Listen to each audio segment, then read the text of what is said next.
you're ready. Good morning, students. This is the first of your site visits that you would have made in person had there not been the COVID virus, but we're still going to do a virtual tour. This tour is of a social service agency. This is Crosslines. It's in the Armourdale section of Kansas City, Kansas. And we're just going to take a tour. The camera will actually walk with me so that maybe you get the feeling that you're making the tour too. This is the Crosslines Annex that we're standing in front of right now. It used to be a Wendy's, and after it was a Wendy's, it was a Texas Tom's, and then it sat vacant, and Crosslines purchased this for their hot meal program, and as a place where they could offer showers to people that needed a shower, and a place where people could also get their laundry done. The director of the food ministries in this building, the hot meal programs, is named Carmelina, and we'll meet her. We serve breakfast to go in the morning, and around 11 o'clock we start serving lunches to go. So we're going to step inside and we'll show you around the building.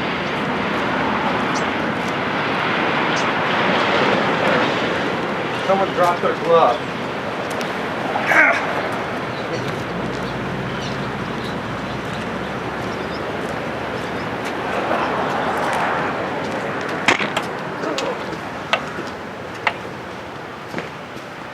This is the old dining area for when this was a restaurant, and before COVID, this is where hot meals, both breakfast and lunch, were served.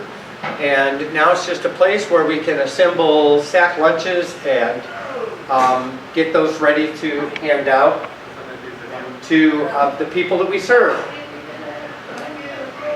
I'm going to grab a mask here because I'm going to be around people. Since this is breakfast time, we'll show you the type of breakfast we're serving today.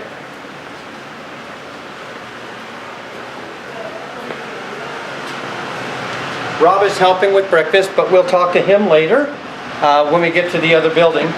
The breakfast today consists of fried eggs and ham and a rice dish that we made up fresh this morning. So it's nutritious, and you can have first and you can have second.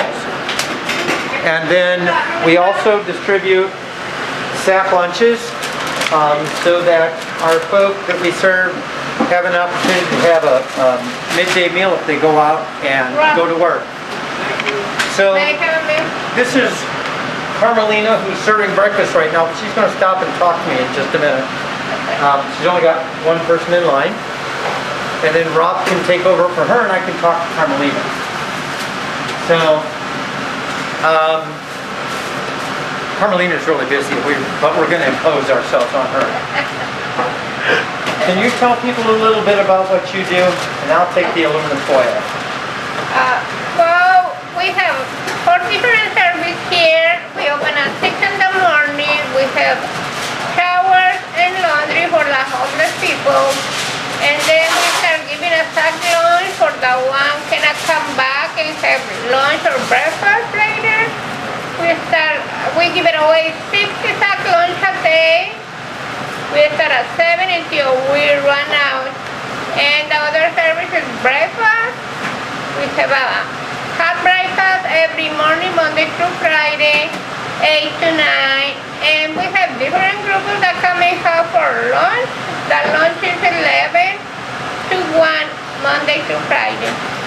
Thank you. You're welcome. Appreciate it. Rob, we'll see you at the other building. All right. He's graciously lending a hand here. So, hello. Hello. We're going to go back this way. We'll be right with you. Do you need to take a shower? Well, I've already taken a shower to see if you guys have one. Yeah, go around to the window and they'll hand it through there. All right. So as we come down the hallway,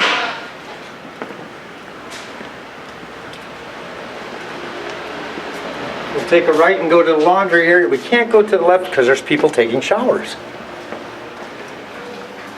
We have an industrial washer and dryer, and people can come in and bring 3 outfits at a time. And Monday through Friday they can get laundry service. You leave it one day and you pick it up the next. But it's a way of keeping people with clean clothes, which is always nice to have. So this is Mike. Come here, Mike. All right. Mike handles our shower programs. Is that one empty? Yeah. So we'll go back and look at the shower.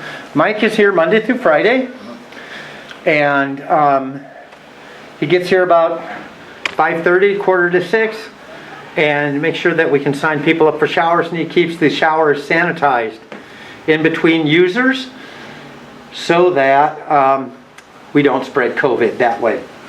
So we're going to go back and look at one of the showers. There's no one in. Okay. Thank God, right? Oh, I know. Ay, ay, ay. Because I'm in there filming me.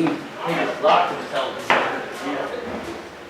Okay, this is one of the showers. There are actually two back here, but because of COVID, we can only let one person shower at a time. So essentially, we're 50% down in this room. We have another shower just 2 rooms over, and that's for women. But since we have way more men that come here than women, if the women is unoccupied, then we can use that to shower for men as well. So we're going to go over to the other building, and we'll do a little history of that other building too as we go.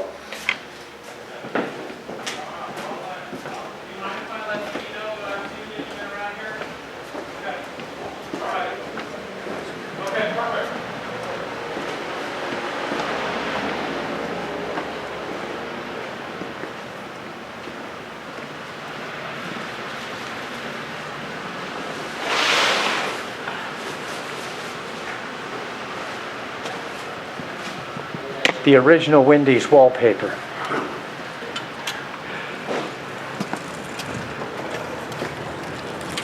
Sí, pásale. Si tú quieres bañar, está bien. Ok, está bien.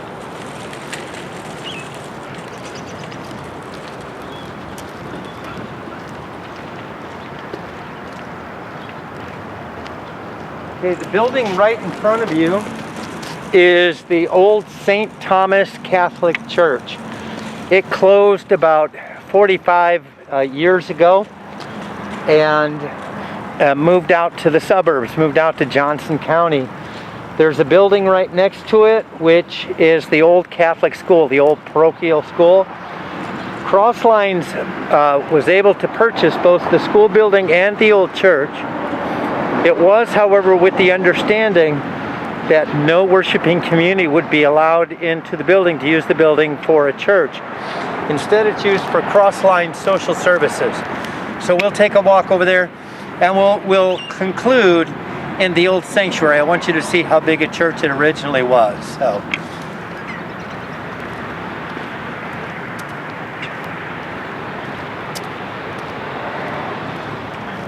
It really is a big campus, and hopefully in the winter you don't have to make the trip between the two buildings too often. This park over here is pretty much closed to public use because of COVID, but there's a shelter house over there, and it's still a place that our homeless people gather. If it's nice, they can eat out there. But pretty much it was a neighborhood hub until COVID, and now it's closed because it just can't be sanitized that easily.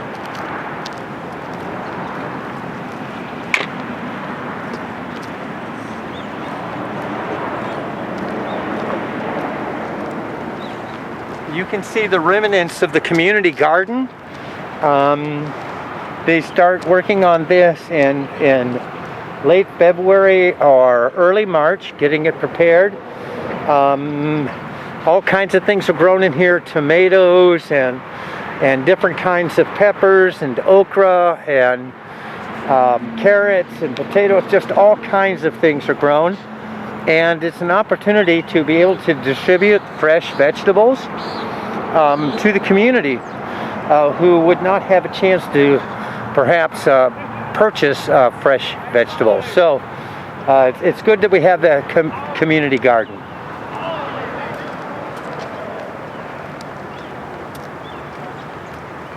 You can see the parochial school better now. That's pretty much used for storage. At one time it was used for commodities distribution, and at one time it was the thrift store for Crosslines.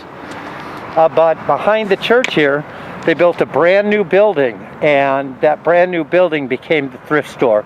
It's also a place where they just do food distribution.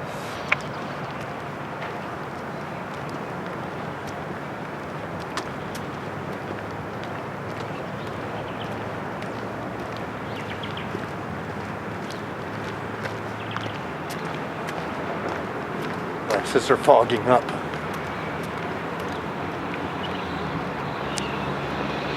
See by the roses, there's still beauty in the middle of the inner city.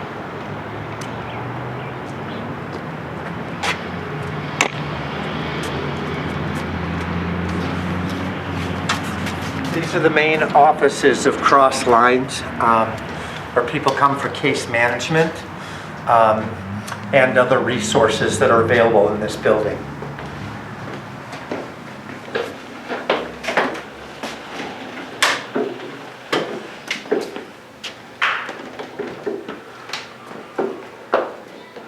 Okay. Hi there, how are you? Hey, Pastor Gary. We're shooting a video of Crosslines today. So you can just come right through here. Clients need to stop here and ring the bell for assistance, and then they're taken where they need to go. All right, very good. All right. Have fun. What's your name? Shar, Shar. you know me. Oh, yeah, I do now without the mask on. Yes, Yeah. I know. How are you? Yeah, so you're a volunteer too, right? Yes, I'm a volunteer. Just like me. Just So like you. Yes. Crosslines really depends on its volunteers to do the ministry and the work that they do Yes. in the inner city. So we thank you for your service too. Well, you have fun. Okay. There might be clients in this room, so we'll keep going. Okay, we'll go upstairs, that looks like, because wait for Rob to come over. There he is. So, is that Rob? No. Yeah, that's Rob.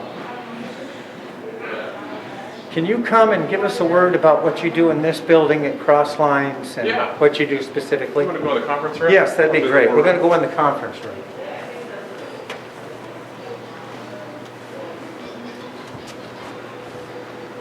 This is where they have the best snacks. It's over in this building. Okay. Rob, if you could just give us a rundown of what goes on in this building, what you do. Yeah, so during the morning time, from about 8 a.m. to 12 p.m., our front doors are open, and we have kind of walk-in services. So folks will come in requesting all kinds of different needs, whether that's rent or utility assistance, maybe they're needing food, diapers, help with IDs, different things like that. And we're trying to help them navigate what resources are available to them. So we kind of have four main programs that operate out of this building. The first one is our just general rent and utility assistance. So for that, you're dealing with individuals and families that have kind of hit a hiccup in their road financially and need some assistance for 1 month of assistance for rent or utilities. So that is a program that we've had for a long time, and we have case managers that are dedicated to that. We have another program that's kind of morphed out of that during this pandemic that's really focused on homelessness prevention. So families or individuals that are struggling to pay their bills, they've probably been affected some way economically due to the pandemic, and they don't have any other resource for a place for housing if they were to be evicted, and that eviction process has already begun. So with them, we're trying to help stabilize them in their current housing situation, or helping them find and locate new housing where they can stabilize there. So it's kind of a short-term program. Hopefully this intervention will help them avoid that experience of homelessness. The next program we have is what we call our Rapid Rehousing Program. It's where we are working with folks that have been experiencing homelessness and have been referred to our agency for permanent housing. And so we will work with them in their homelessness experience to help find that permanent housing solution. Sometimes we use it as like a bridge housing, so we will help put them in an apartment while we get them connected to permanent or some kind of subsidized housing arrangement. But we're working with them for about 6 months to a year with monthly check-ins, trying to help stabilize their housing situation. And then the last program that we have, and we're actually expanding that now, is our homeless outreach program. Because of the food in our kitchen, as well as the shower program we have there, we find that there are many folks that are experiencing homelessness that come and utilize our services. And so we want to have supportive services available to them to help them navigate the homeless system, whether that's finding temporary shelter in one of the shelters in the community, whether that's finding permanent housing on their own if they have the income resources and supports, whether that's using what we call diversion, which is trying to help them, build relationships or repair relationships that they have so that some family member or loved one will allow them to come stay with them during this time. And then we try to get them access to those other housing supports if none of that works.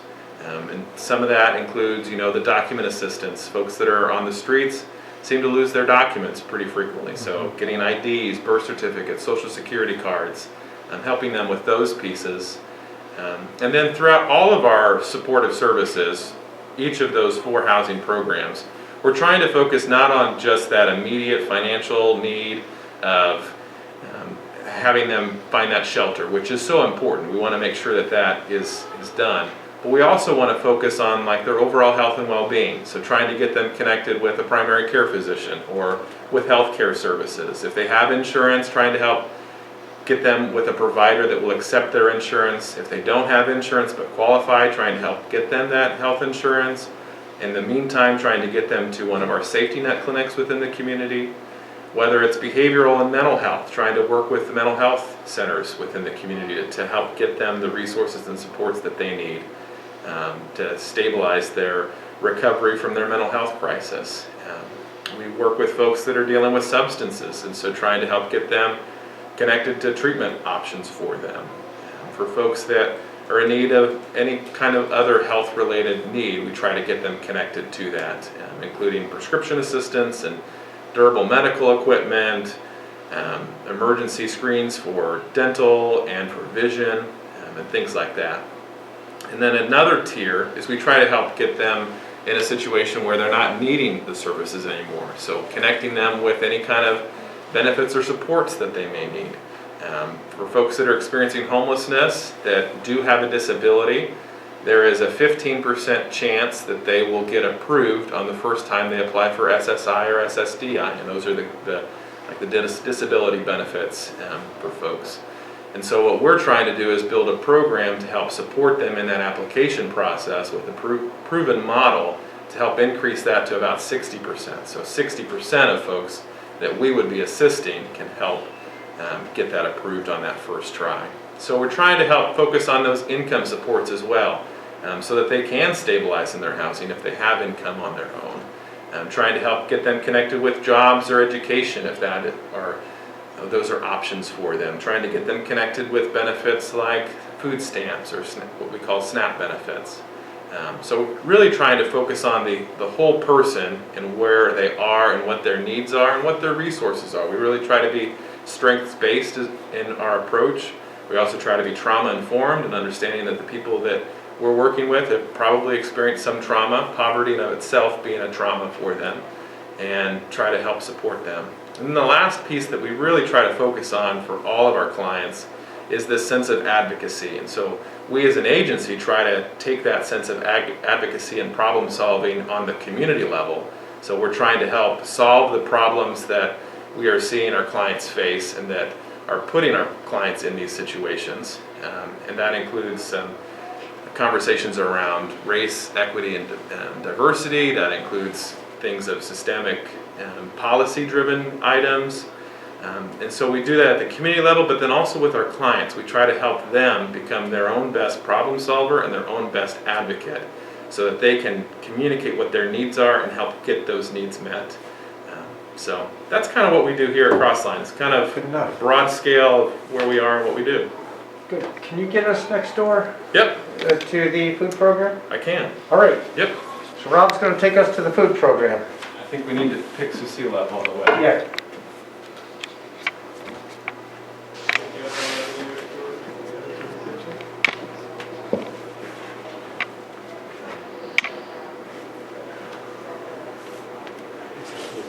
Yep.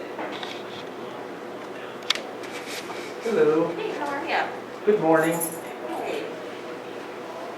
This is Priscilla, and she's the executive director of Crosslines. Hi. She's going to go with us over to the food program. Sounds great. Let's go.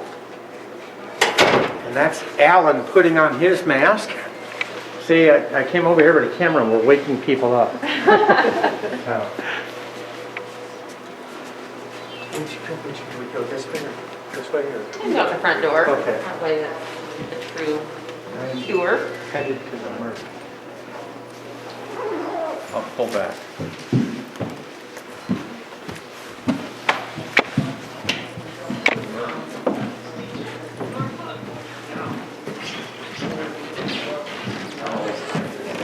Well, people do it all the I time. want to ring it. I want to ring it every time. We're all trying to do this like by phone or computer.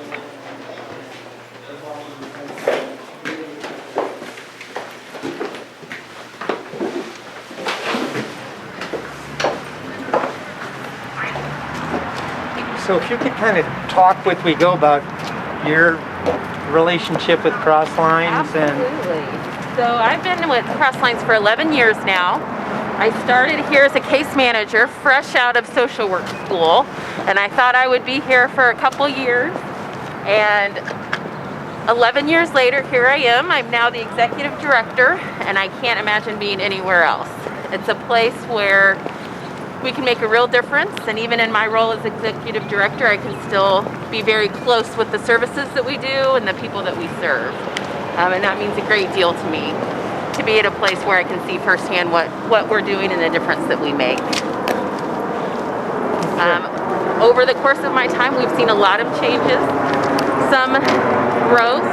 The place we're going now is our newer building. And Crosslines, 50 plus year history, we've usually only gotten old buildings and renovated, and this is our first building that we ever built from scratch. It was originally going to be our thrift store and food distribution building, and through COVID we had to close our thrift store. So currently it is just now a storage building, plus our food distribution. So we'll go in now and you can see our food distribution in action. the building that used to stand on this site is the old rectory, where the priest used to stay.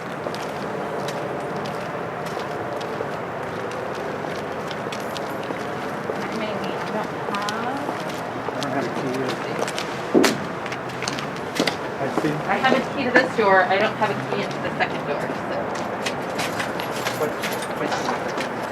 That's right.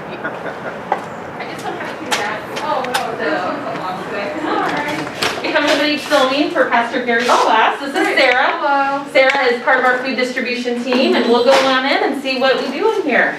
Almost the beacon of Rihanna. Hello.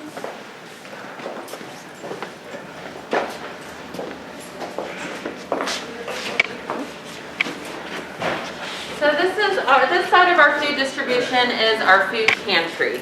Pre-COVID, we had it set up so that clients could come in and we had client choice. So families could choose the food items that would best be for their family. You know, for instance, I always joked my daughter hates peas. No matter how hungry she is, she would never eat peas. And so we were really intentional to make sure that the dignity of the families were respected. However, COVID has changed that. As you can see, we now have everything boxed up, and we give folks a box of pre-boxed food. We have the plexiglass screen so that there's no contacts happening. We don't love it, but it is what we're doing right now to make sure we can still give the food to folks who are in most need. And we also have been getting some produce boxes through a USDA food program, so every family who comes in also gets produce. They get shelf-stable food along with toiletries, cleaning items, and if they need diapers or hygiene products, we have those as well. We also have a good stock of fresh bread that we get donated, and so people can just take that on their way home. A little bit further back here, you can see we have pallets of food. This is our commodities program. It's a program through the USDA. It is for seniors over the age of 60. So once seniors are enrolled in the program, they get a monthly box of commodities food. We're the one provider in our area that does it through a multi-county distribution point, so folks can either come in to get the food. We also deliver directly to low-income senior housing sites throughout the area. We do about 1,300 boxes of food for seniors a month. Through all of our programs, whether it's pre-boxed food or if it's in the kitchen, we really try to provide fresh produce to folks, because as we know, if you're shopping on a food budget, the healthy foods are the most expensive. So we really try to provide folks who are on a budget with produce, some sort of protein, eggs, things that they can't get necessarily if they're shopping on a budget, but we'll also provide healthy food options. So this is our warehouse space. It's changed significantly since COVID, but we're doing what we can to make things continue to go. We keep our volunteers and staff as safe as possible, as well as our clients. So this is food distribution. We're glad you had a chance to see it.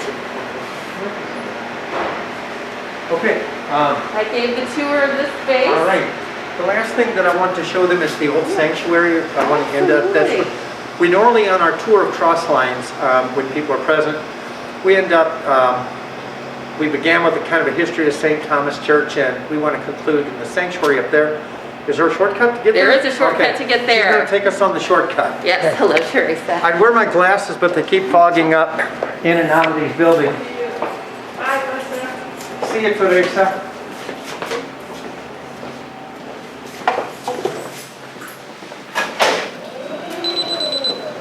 That's the beeping I heard. Yes, Okay. the door. I thought our camera was running out of batteries. So you can see the back side of the old school. No, is it not? No. So we've been talking about that what used to be here. Uh-huh. It's funny, that used to be the school. Oh yeah, it did used to be. Yeah. Okay.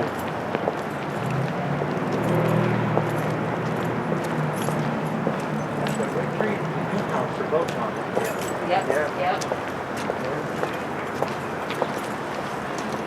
The rectory was a neat old building, but It it was was, also... but it was scary. It was scary. I was down in the basement of that place one time. It was Yep, just scary. it was scary. Okay, I'm calling up All right. again, so thank you. Absolutely, this is my favorite space, so enjoy that space. Old buildings have stairs. As you will discover when you take a tour of Central United Methodist Church next week.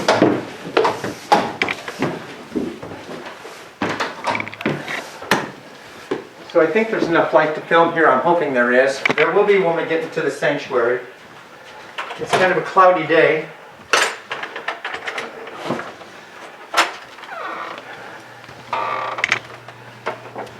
This is the sanctuary of St. Thomas Church, of what used to be St. Thomas Church. I was hoping I could find some light switches. Now this is used for, like, if Crosslines has a back to school event, they can bring people in here and register them. And when it comes time to register people for, like, the Christmas program, that can take place in this building as well. You notice that the windows are clear glass now. At one time these were all stained glass. St. Thomas came back and redeemed their glass, took it with them, and it is in the new building that they have. So this was a worship space at one time, and it's only used once or twice a year now. But there's still a very peaceful feeling here. And there's some of God's work still going on here, I think, in that the outreach to the community is still healing people's lives, meeting people's immediate needs. So the next site visit that we'll make will be to Central United Methodist Church. It has been here even longer than what the St. Thomas Church building has been here. And it's 6 blocks down the road. So it's very, very close. And there's a wonderful relationship and spirit of cooperation between the church and Crosslines. And when we meet next time for a site visit, we'll explore what goes on there. So thanks for watching. And this is the end of class. Grace sufficient until we meet again. Bye.